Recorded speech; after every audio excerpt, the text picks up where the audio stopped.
UN votes to declare Trump's Jerusalem recognition as null and void.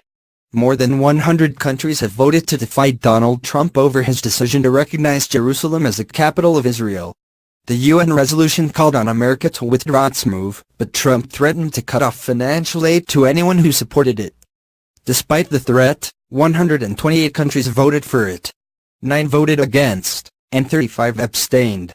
Trump's threat appeared to have some impact, with more countries abstaining and rejecting the resolution than usually associated with Palestinian-related resolutions. However, Washington still found itself isolated on the world stage as many of its Western and Arab allies voted for the measure.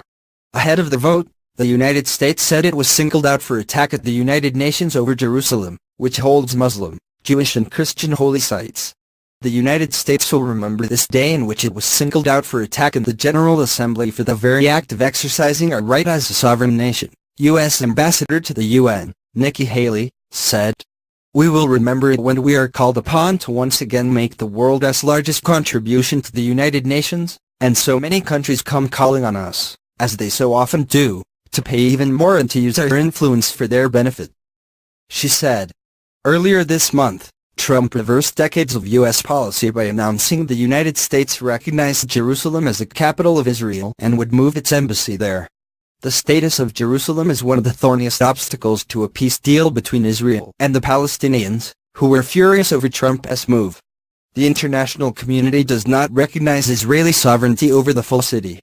The vote was called at the request of Arab and Muslim countries. The United States, backing its ally Israel, vetoed the resolution on Monday in the 15-member UN Security Council.